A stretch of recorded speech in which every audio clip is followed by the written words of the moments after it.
Unapokutana na mtu kwa mara ya kwanza, mara nyingine kuna hisia ya ajabu inayojitokeza ndani yako. Ni sauti ndogo inayokuonya kuwa kuna jambo haliko sawa. Mara nyingi sauti hiyo huwa sahihi, lakini watu wengi huipuuza hadi pale wanapopata maumivu. Leo tunaangazia ishara 7 za dark psychology zinazoweza kukuonyesha mtu mwenye nia mbaya tangu mwanzo kabisa. Ukizielewa mapema, unajilinda. Ukizipuuza, unaingia kwenye hatari kubwa. Endelea hadi mwisho, kwa sababu ishara ya 6 ndiyo inayowaponza watu wengi bila wao kujua. Kabla hatujaingia ndani zaidi, fanya kwanza jambo la kiungwana la kubonyeza batani ya subscribe hapo chini, maana hii ni safari ya kujifunza namba ya kulinda akili na mipaka yako. Watu wenye nia mbaya mara chache hujitokeza wazi. Mara nyingi huvaa sura ya upole, urafiki na uaminifu wa haraka. Ndiyo maana elimu ya tabia za mwanzo ni silaha muhimu sana katika dunia ya leo. Ishara ya kwanza ni ukaribu wa haraka kupita kiasi.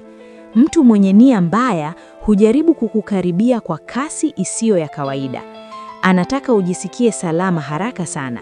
Tabasamu lake linaweza kuwa jepesi, lakini macho hayalingani na hisia anazojaribu kuonyesha. Anauliza maswali mengi kukuhusu, lakini hashiriki mengi kumhusu yeye. Hii ni mbinu ya kukusanya taarifa huku akivunja ulinzi wako wa kisaikolojia. Ishara ya pili ni tabia ya kukuchunguza kimya kimya. Watu hawa hawasemi sana mwanzoni. Badala yake, wanatazama kila unachosema, jinsi unavyocheka, unavyokasirika na unavyokubali mambo. Hii ni njia ya kutengeneza ramani ya akili yako. Ukiona mtu anakutazama kwa umakini usio wa kawaida bila kushiriki sana, kuwa makini. Ishara ya 3 ni utani unaobeba dharau iliyofichwa. Anaweza kusema kitu kinachokushusha, halafu akadai alikuwa anatania. Lengo lake ni kupima mipaka yako.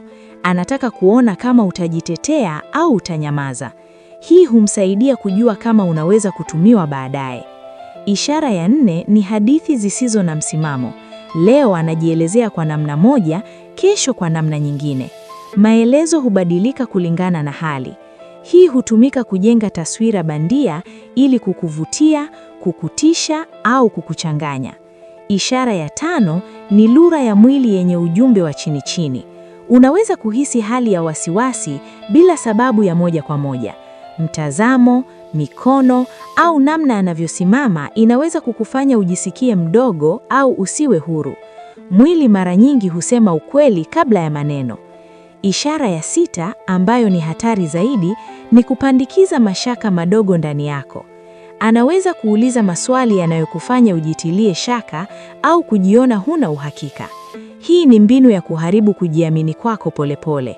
Ishara ya 7 ni kujianika bila kujua. Mtu mwenye nia mbaya mara nyingi hutoa kauli au hadithi zinazoonyesha tabia zake halisi, lakini kwa njia ya mzaha au kujisifu. Anadhani huoni, lakini ishara zipo wazi.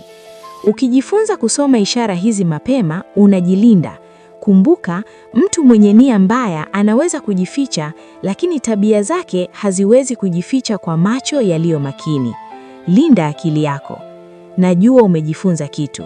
Kwa hiyo ili kupata video nyingine nyingi kama hizi, usisahau kusubscribe kwenye channel hii ya Fikra Sahihi.